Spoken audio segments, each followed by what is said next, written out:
Tu l'as déjà ressenti, n'est-ce pas? Cette douleur sourde, ce vide qui t'oppresse la poitrine quand tu réalises que la réalité n'est pas celle qu'on t'a vendue. La femme qui a juré de t'aimer, qui a partagé ton lit et tes rêves, te semble soudain une énigme, une ombre dansante entre ce que tu veux croire et ce qu'elle est vraiment. T'es-tu déjà demandé pourquoi les femmes mariées, celles qui ont soi-disant choisi la stabilité, l'engagement, la fidélité, semblent parfois si vulnérables, si accessibles, si disponibles? Ce n'est pas un hasard, mon ami. Ce n'est pas une faille dans le système, ni un défaut de leur caractère. C'est la vérité brute, cachée sous des couches de mensonges que la société t'a appris à avaler. Aujourd'hui, je vais te révéler ce que personne n'ose dire. Je vais te guider dans ce labyrinthe sombre de la nature humaine, où les femmes mariées, loin d'être des forteresses imprenables, sont souvent les proies les plus faciles. Et ce n'est pas par faiblesse, mais à cause d'une danse d'instinct, de désir et d'illusions que personne ne t'a appris à voir. Commençons par l'illusion qu'on t'a vendue. Depuis l'enfance, on t'a répété que l'amour est un contrat sacré, que le mariage est une forteresse où le désir trouve le repos, où la femme devient tienne, rien qu'à toi, parce qu'elle a choisi de t'aimer. Mais dis-moi, y crois-tu vraiment? Ou au fond de toi as-tu déjà senti une fissure dans ce château de sable? Schopenhauer, ce vieux pessimiste, disait que l'amour est un piège de la nature, une ruse pour perpétuer l'espèce. Il ne parlait pas de poésie, mais d'une force aveugle qui nous entraîne, hommes et femmes, au-delà de la raison. Ce que tu appelles amour n'est souvent qu'un vernis recouvrant l'instinct brut, et les femmes, même mariées, n'y sont pas immunes. Au contraire, elles sont le théâtre où cet instinct danse avec le plus d'ardeur. Réfléchis avec moi. Pourquoi une femme mariée, qui a soi-disant tout, sécurité, statut, un homme qui l'aime, pose-t-elle parfois sur un autre ce regard pétillant? Ce n'est pas parce qu'elle est mauvaise ni parce que tu as échoué, c'est parce qu'elle est humaine, et l'humain est un animal inquiet, mu par des désirs qu'il n'explique ni ne contrôle. Jung parlait de l'inconscient, de cette ombre qui vit en chacun de nous, pleine d'impulsions que nous nions mais qui nous gouvernent. La femme mariée porte cette ombre en elle, et le mariage, loin d'étouffer ces impulsions, les amplifie souvent. L'ennui, la routine, la prévisibilité, tout cela est un poison pour le désir. Et le désir, mon cher, n'obéit pas au serment de fidélité. As-tu déjà remarqué comme une femme mariée semble parfois plus vivante lorsqu'elle échappe à son rôle d'épouse? Quand elle rit un peu trop fort avec un inconnu, quand ses yeux croisent les tiens une seconde de trop, ce n'est pas une trahison délibérée, pas un complot machiavélique, c'est sa nature qui crie, réclamant quelque chose que le mariage, avec toute sa stabilité, ne peut lui offrir. Nietzsche disait que l'homme est un abîme, mais que la femme est un abîme encore plus profond, car elle porte en elle la force créatrice et destructrice de la vie. Elle est la porteuse du chaos, et le mariage n'est qu'une fragile tentative de domestiquer ce chaos. Mais le chaos ne se laisse pas enfermer longtemps. Maintenant, laisse-moi te révéler une vérité qui va faire mal. La femme mariée est souvent la proie la plus facile parce qu'elle est déjà blessée. Pas de blessure physique, mais quelque chose de plus profond qui saigne dans son âme. Pour beaucoup, le mariage n'est pas le conte de fées promis. C'est un champ de bataille où elle lutte contre la monotonie, contre la perte de son identité, contre le poids d'être l'épouse parfaite, la mère parfaite, l'amante parfaite. Et quand elle sent qu'on ne la voit plus, qu'on ne la désire plus comme avant, quelque chose en elle se met à chercher.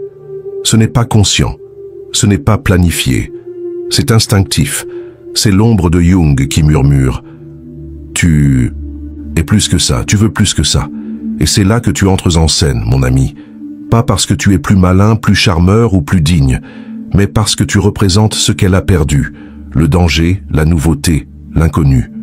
Quand une femme mariée te regarde avec ce mélange de curiosité et de peur, elle ne voit pas seulement toi, elle voit la possibilité de s'échapper, ne serait-ce qu'un instant, de la cage qu'elle a elle-même contribué à construire. Dostoïevski, dans ses romans tourmentés, montrait comment l'humain est attiré par la souffrance, par l'interdit, par le bord de l'abîme. La femme mariée, même si elle aime son mari, même si elle est heureuse en apparence, ressent parfois cet appel, et c'est cet appel qui la rend vulnérable.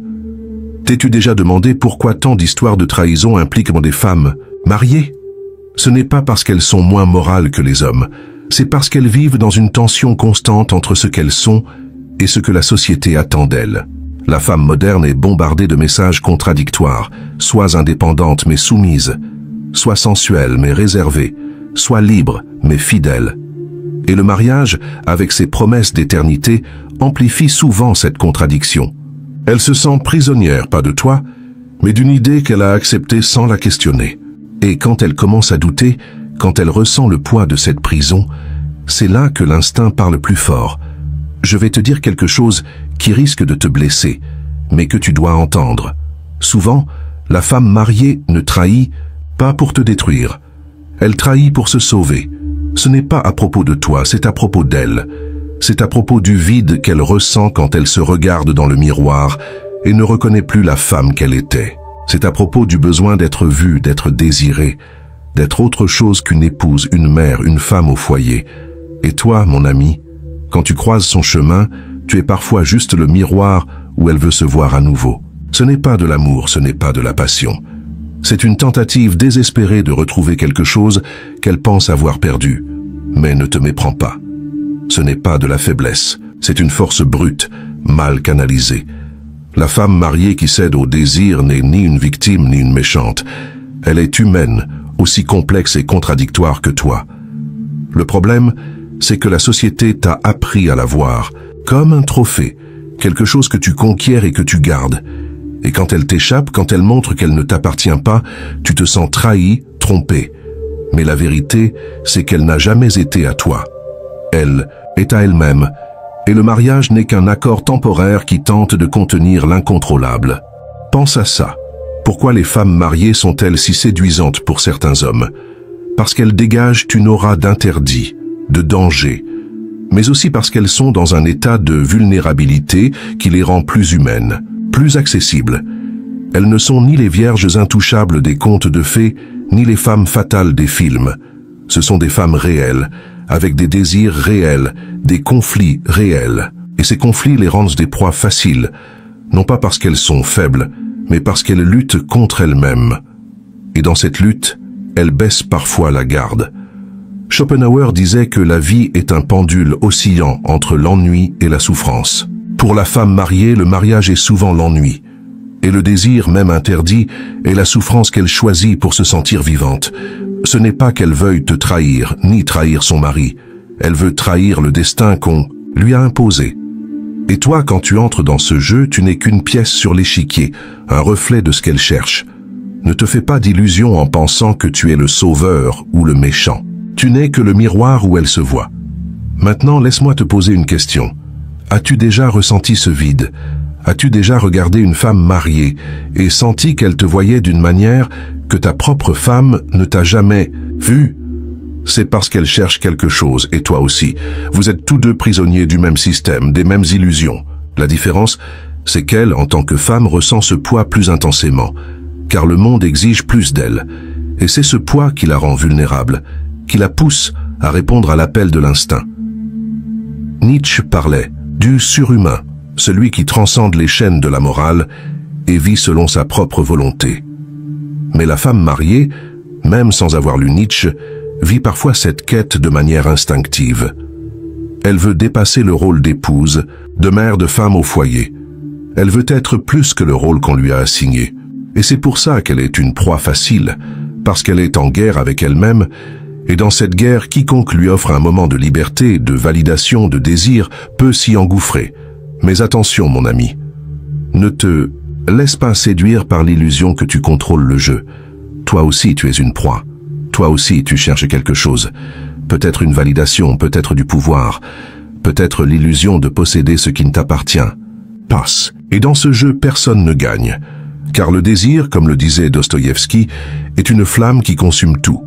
La femme mariée peut être la proie la plus facile, mais toi aussi, tu es une proie. Et le chasseur, c'est la nature humaine elle-même qui ne pardonne pas, n'oublie pas et ne se laisse pas dompter.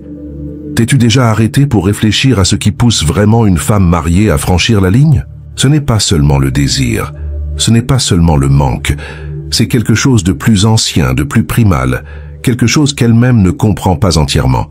C'est comme s'il y avait un fleuve souterrain coulant sous la surface de sa vie, un fleuve d'instinct qu'on lui a appris à ignorer mais qui ne cesse jamais de couler. Et toi, mon ami, quand tu t'approches d'elle, tu n'es qu'une étincelle qui allume la mèche de quelque chose qui était déjà là, prêt à exploser. Jung appelait cela l'anima, l'essence féminine qui vit dans l'inconscient, une force qui n'obéit pas aux règles de la civilisation. Et la femme mariée, plus que toute autre, ressent cette force pulser, car le mariage est l'endroit où elle essaie, de toutes ses forces, de l'étouffer. Mais pourquoi ne résiste-t-elle? Pas? Pourquoi, même en connaissant les risques, même en portant le poids de la culpabilité, cède-t-elle parfois? Parce que le mariage, même s'il est vendu comme un havre de paix, est souvent une cage dorée. Et dans cette cage, elle commence à se demander « C'est tout? C'est ça, moi ». As-tu déjà vu une femme mariée changer sa façon de s'habiller, de parler, de bouger, après des années dans le même rôle? Ce n'est pas de la vanité, ce n'est pas un caprice. C'est une tentative désespérée de retrouver la femme qu'elle pense avoir laissée derrière elle.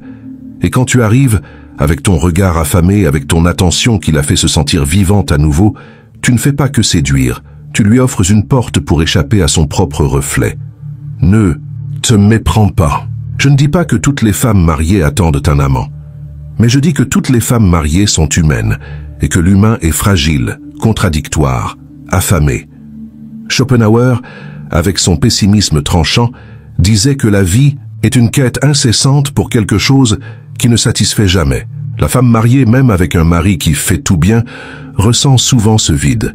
Et ce vide est dangereux car il réclame d'être comblé. Parfois, c'est par un hobby, un enfant, une nouvelle carrière, mais parfois, c'est par un regard interdit, un contact qui ne devrait pas avoir lieu, une conversation qui va trop loin. Et c'est là qu'elle devient la proie la plus facile. Non pas parce qu'elle est faible, mais parce qu'elle est vivante, et que la vie est un feu qui brûle tout ce qui tente de le contenir. Maintenant, laisse-moi te dire quelque chose, qui va encore plus t'agacer. Toi, en tant qu'homme, tu fais aussi partie de ce jeu. On t'a appris à croire que la femme mariée est un territoire sacré, que l'anneau à son doigt est une barrière infranchissable. Mais la vérité, c'est que cet anneau n'est qu'un symbole, et les symboles ne retiennent pas le chaos de la nature humaine. Quand tu regardes une femme mariée, et que tu ressens cette attirance, ce désir inexplicable, tu ne fais que répondre au même instinct qu'elle ressent. C'est comme si vous étiez deux animaux dans la forêt, flairant le danger, mais incapables de résister à l'appel.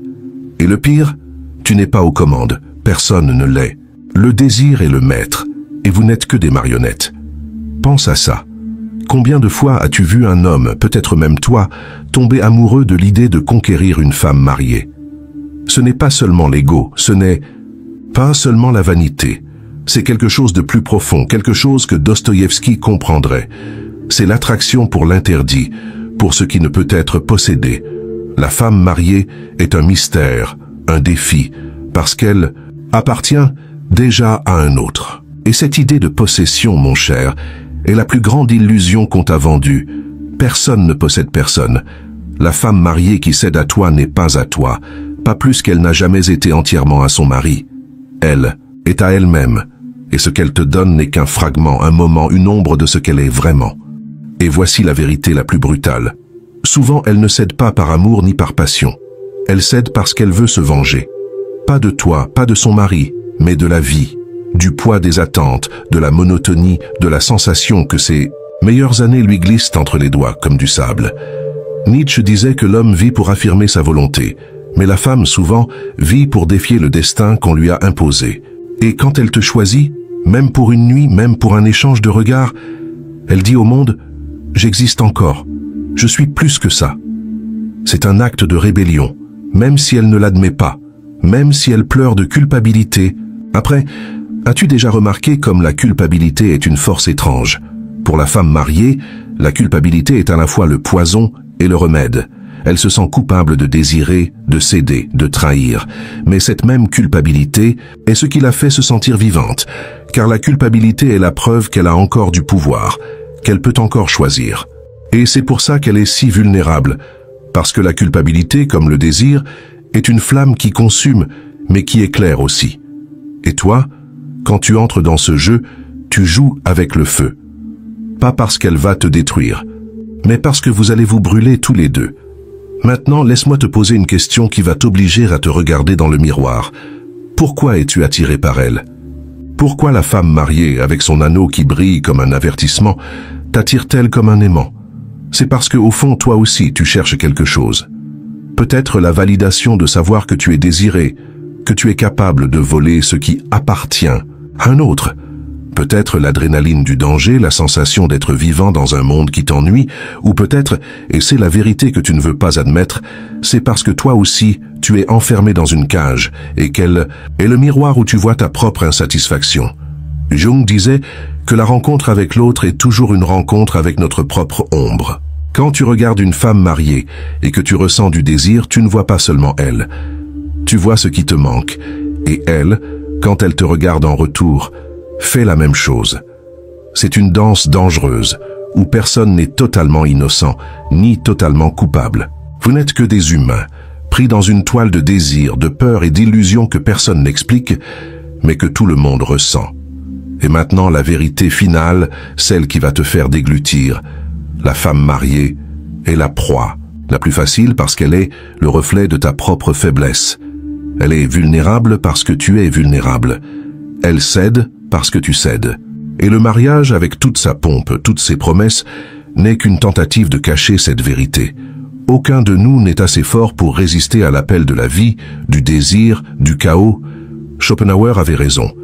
La vie est souffrance, et le désir est le fouet qui nous fait courir.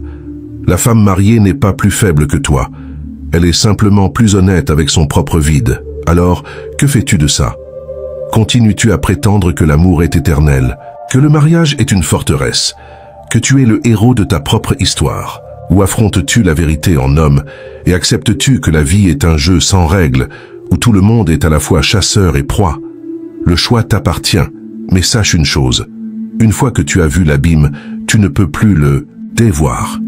Et la femme mariée, avec son sourire qui cache des secrets, avec ses yeux qui promettent tes menaces, est l'abîme qui te regarde en retour.